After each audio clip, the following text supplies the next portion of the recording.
ವೀಕ್ಷಕರೇ ನಮಸ್ಕಾರ. ಇನ್ನೇನು ಲೋಕಸಭಾ ಎಲೆಕ್ಷನ್ಗೆ ದಿನಗಣನೆ ಶುರುವಾಗಿದೆ. ಇನ್ನೇನು ಅನೌನ್ಸ್ ಆಗಿಬಿಡುತ್ತೆ ಡೇಟ್. ಈ ಹೊತ್ತಿನಲ್ಲೇ ಬಿಜೆಪಿಗೆ ಬಿಗ್ ಶಾಕ್ ಒಂದು ಕಾದಿದೆ. ಇದರಿಂದಾಗಿ ಬಿಜೆಪಿಗೆ ತುಂಬಾನೇ ಡ್ಯಾಮೇಜ್ ಆಗುವಂಥದ್ದು, ಜೊತೆಗೆ ಇದು ಎಲೆಕ್ಷನ್ನ ಮೇಲೆ ಕೂಡ ಪರಿಣಾಮವನ್ನು ಬೀರುತ್ತೆ. ಅದು ಹೇಗೆ, ಏನು ಎತ್ತ, ಏನು ವಿಚಾರ ಇನ್ ಡೀಟೇಲ್ ಆಗಿ ನೋಡ್ತಾ ಹೋಗೋಣ ಬನ್ನಿ. ಲೋಕಸಭಾ ಚುನಾವಣೆ ಹೊಸ್ತಿಲಲ್ಲಿ ಅಪ್ರಾಪ್ತ ಬಾಲಿಕೆ ಮೇಲೆ ಲೈಂಗಿಕ ದೌರ್ಜನ್ಯ ಎಸಗಿರುವಂತಹ ಆರೋಪದಡಿ ಮಾಜಿ ಮುಖ್ಯಮಂತ್ರಿ ಬಿಎಸ್ ಯಡಿಯೂರಪ್ಪ ವಿರುದ್ಧ ಎಫ್ಐಆರ್ ದಾಖಲಾಗಿದೆ. ಕಳೆದ ಫೆಬ್ರವರಿ 2ನೇ ತಾರೀಕು ದೌರ್ಜನ್ಯವನ್ನ ಎಸಗಲಾಗಿದೆ ಅಂತ ಆರೋಪಿಸಿ ಸಂತ್ರಸ್ತೆಯು ಯಡಿಯೂರಪ್ಪ ಅವರ ವಿರುದ್ಧ ಸದಾಶಿವನಗರ ಪೊಲೀಸ್ ಠಾಣೆಯಲ್ಲಿ ಪ್ರಕರಣವನ್ನ ದಾಖಲಿಸಿದ್ದಾರೆ. ಈ ವಿಚಾರವನ್ನ ನೋಡ್ತಾ ಹೋಗದೆ ಆಗಿದ್ದಲ್ಲಿ ಸಂತ್ರಸ್ತೆಯ ತಾಯಿ ಈ ದೂರನ್ನ ನೀಡಿದ್ದಾರೆ.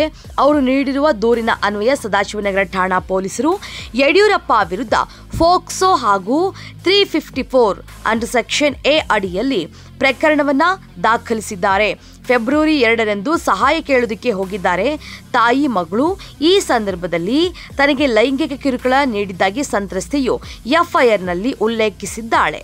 ಲೋಕಸಭಾ ಚುನಾವಣಾ ಸಮೀಪಿಸ್ತಾ ಇರುವಂತಹ ಹಿನ್ನೆಲೆಯಲ್ಲಿ ಬಿಜೆಪಿಯ ಬಿರುಸಿನ ಚಟುವಟಿಕೆಗಳ ಮಧ್ಯ ಅಭ್ಯರ್ಥಿಗಳ ಆಯ್ಕೆ ಅನ್ನುವಂಥದ್ದು ಈಗಾಗಲೇ ಕಗ್ಗಂಟಾಗಿ ಪರಿಣಮಿಸಿದೆ. ಒಂದು ಕಡೆ ನಮ್ಮ ಕರ್ನಾಟಕದ ರಾಜಕೀಯವನ್ನ ಕಂಪ್ಲೀಟ್ ಆಗಿ ಕಂಟ್ರೋಲ್ ಮಾಡ್ತಾ ಇರುವಂಥವ್ರು ಇವಾಗ ಅಂದರೆ ಅದು ಯಡಿಯೂರಪ್ಪ ಅವರು ಚುನಾವಣಾ ಪ್ರಚಾರಕ್ಕೆ ಅಣಿಯಾಗ್ತಾ ಇದ್ದಾರೆ. ಈ ನಡುವೆ ಫೋಕ್ಸೋ ಪ್ರಕರಣ ದಾಖಲಾಗಿರುವಂಥದ್ದು ಯಡಿಯೂರಪ್ಪ ಅವರು ಸಂಕಷ್ಟಕ್ಕೆ ಸಿಲುಕುವಂತಾಗಿದೆ. ಹಾಗೆಯೇ ಬಂಧನದ ಭೀತಿ ಕೂಡ ಇದೆ. ಇದನ್ನ ಯಡಿಯೂರಪ್ಪನವರು ಸಮರ್ಪಕವಾಗಿ ಯಾವ ರೀತಿಯಾಗಿ ನಿಭಾಯಿಸ್ತಾರೆ ಅನ್ನುವಂಥದ್ದು ತುಂಬಾನೇ ಮುಖ್ಯವಾಗಿರುವಂಥ ವಿಚಾರ. ಇನ್ನು ಪ್ರಕರಣ ಸಂಬಂಧ ಹಿರಿಯ ಪೊಲೀಸ್ ಅಧಿಕಾರಿಗಳು, ರಾಜಕಾರಣಿಗಳು, ಬಿಸ್ನೆಸ್ ಮ್ಯಾನ್ಗಳು ಸೇರಿದಂತೆ ಒಟ್ಟು 53 ಮಂದಿಯ ವಿರುದ್ಧವೇ ಸಂತ್ರಸ್ತೆ ಬಾಲಿಕೆಯ ತಾಯಿ ಸದಾಶಿವನಗರ ಪೊಲೀಸ್ ಠಾಣೆಯಲ್ಲಿ ದೂರನ್ನ ನೀಡಿದ್ದಾಳೆ. ಯಡಿಯೂರಪ್ಪನವರಿಗೆ ಮಾತ್ರವಲ್ಲ, ಬಿಜೆಪಿಗೂ ಕೂಡ ಇದು ಬಿಗ್ ಡ್ಯಾಮೇಜ್ ಅಂತಾನೆ ಹೇಳ್ಬೋದು. ಯಾಕಂದ್ರೆ ಎಂಥ ವಿಚಾರಗಳನ್ನೇ ಇಟ್ಕೊಂಡು ಕಾಂಗ್ರೆಸ್ ಅಸ್ತ್ರವನ್ನಾಗಿ ಬಳಕೆ ಮಾಡಿಕೊಂಡು ಪ್ರಹಾರವನ್ನ ಮಾಡುತ್ತೆ. ಎಂಥ ಅಸ್ತ್ರಗಳನ್ನೇ ಹುಡುಕ್ತಾ ಇರುತ್ತೆ. ಈಗ ಬಲವಾದ ಅಸ್ತ್ರ ಕಾಂಗ್ರೆಸ್ಗೆ ಸಿಕ್ಕಿದೆ.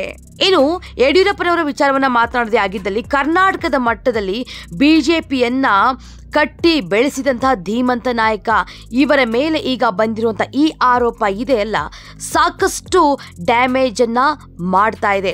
ಬೇರೆ ಬೇರೆ ಪ್ರಕರಣಗಳಾಯಿತು ಅಂತಂದರೆ ಅದನ್ನ ಹೇಗೋ ಸಮರ್ಪಕವಾಗಿ ನಿಭಾಯಿಸ್ತಾರೆ, ಅದೆಲ್ಲವೂ ಕೂಡ ನಡೆದೋಗ್ಬಿಡುತ್ತೆ. ಆದರೆ ಈ ಫೋಕ್ಸೋ ಕಾಯ್ದೆ ಅನ್ನೋದೇನಿದೆ ಅಲ್ಲ, ಇದು ತುಂಬಾ ಸೂಕ್ಷ್ಮವಾಗಿ ಇರೋದ್ರಿಂದಾಗಿ ಇದನ್ನು ಯಾವ ರೀತಿಯಾಗಿ ನಿಭಾಯಿಸ್ತಾರೆ, ಹಾಗೆಯೇ ರಾಜಕೀಯವಾಗಿ ಕೂಡ ಅವರಿಗೆ ಪೆಟ್ಟು ಬೀಳುವಂಥದ್ದನ್ನು ನಾವು ನೋಡ್ಬೋದು.